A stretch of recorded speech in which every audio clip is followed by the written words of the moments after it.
My name is Khidekel. I'm the co-head of the Client Solutions Group at Bridge Investment Group. We're a 50 billion AUM real estate owner-operator focused across the US, and we operate in-house virtually everything that we own. It's honestly very much both. The US has been chronically underbuilding housing for decades. Since the 1960s, our population is up 65%. Home building is down 60%. Since the GFC, household formation has been growing 75% faster than the growth in housing stock. And household formation right now, due to a bunch of demographic tailwinds, is going to continue to be elevated. We're at about 2 to 3x long-term averages.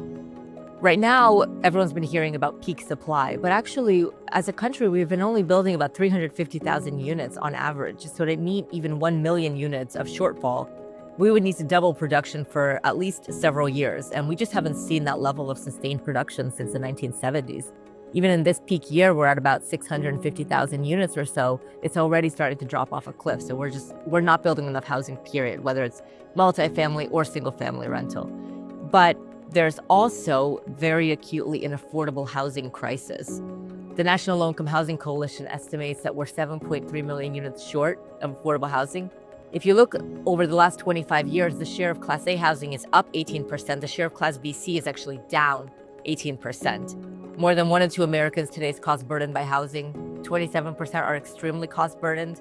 And importantly, the majority of the new renter households, there were 425,000 created over the last year, 53% are cost burdened. So it's the majority of the new households that are also facing these severe pressures. And you could say, okay, well, what about public subsidies? And earlier today, there was a panel that I was on where the Bo Invest CEO said that in the Netherlands, about 25% of their stock is public housing. Well, in the US, it's only 2% of our housing stock.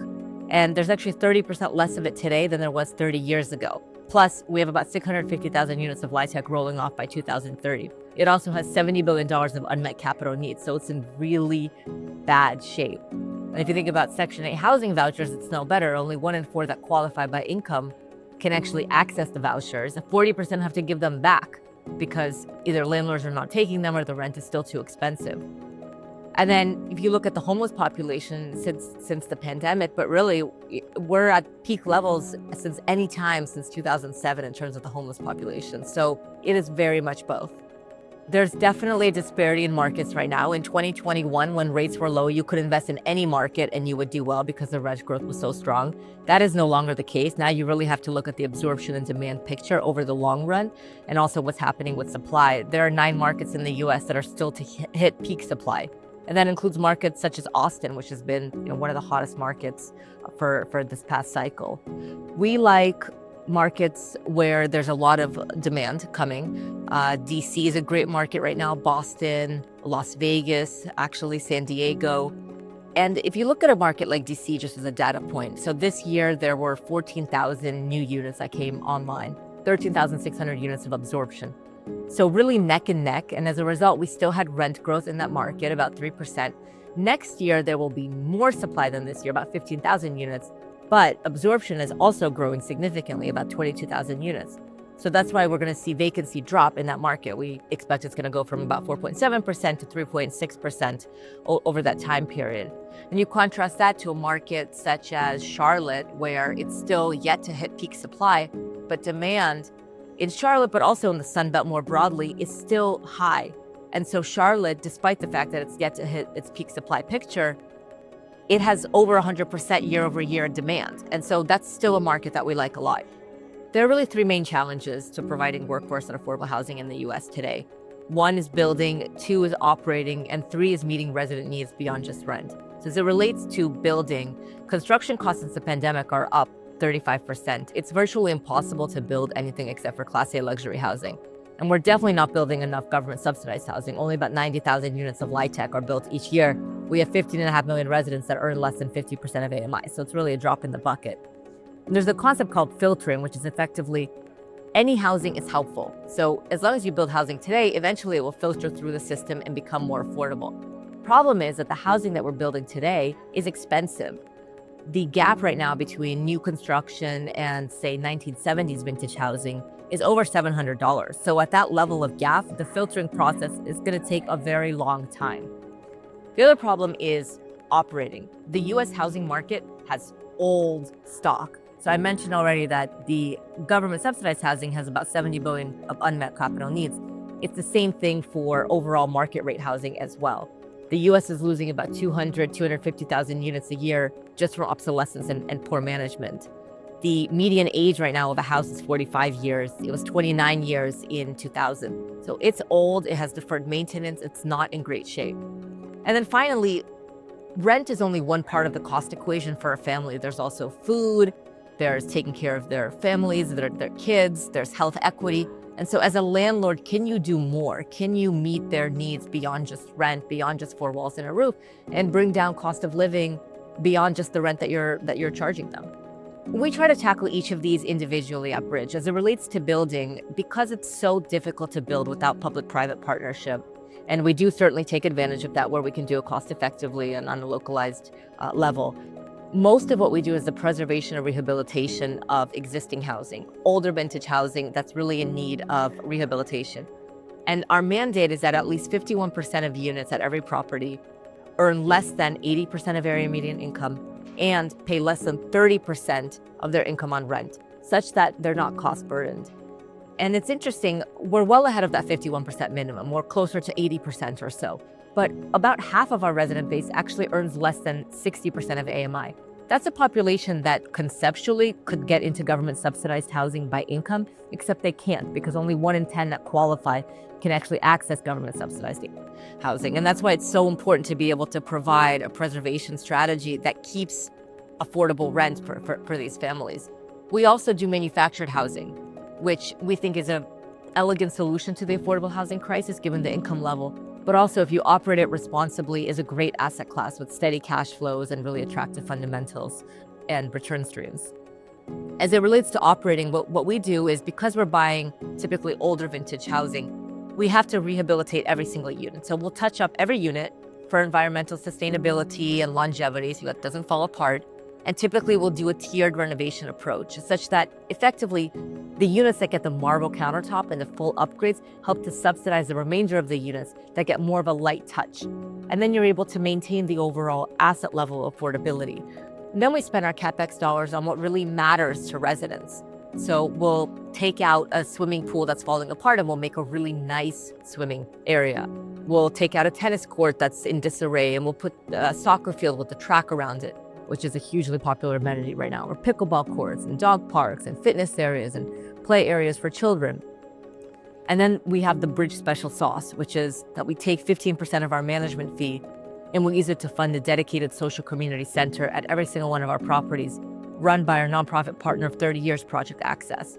And what we do there is try to bring down the cost of living and enhance the intrinsic value of the property for residents. So we'll do programs such as English as a second language for immigrants, after school programs for kids so that they have a safe place for the kids to be after school. Parents don't have to pay for childcare, can have a few more hours of income. College access and enrichment. We actually provide college scholarships, on-site health equity screenings, and a host of other programs that bring down that cost of living and help our residents to enhance their quality of life. Providing more affordable housing ultimately ends up being more of a state and local jurisdiction policy because it's very difficult to do this on a national scale. There's only been a few programs that have been effective. The last major one was in 1986, the LIHTC program, but we're only building 90,000 units a year. I mean, it's really a drop in the bucket relative to the need. There was the Opportunity Zone legislation where we're very active, and maybe we'll see that reinstated under a Trump administration. We'll have to see. That typically has a subcomponent dedicated to affordable housing. But really, it comes down to state and local policies. HUD proposed a program last year called Pro Housing, Pathways to Removing Obstacles, where in the first year, they gave $85 million to local governments to try to remove some of the zoning and entitlement issues and the barriers to producing more affordable housing. It was very popular. There were 175 applicants in the first year. Only 31 got funding because it was, of course, oversubscribed. And then they increased it to 100 million, but still a drop in the bucket. So we'd really love to see more of that type of a program. There are some states that have been more proactive than others. Mayor Bass in LA has done some great things with removing some of the obstacles. There's Live Local in Florida. There's property tax abatement structures in California and Texas.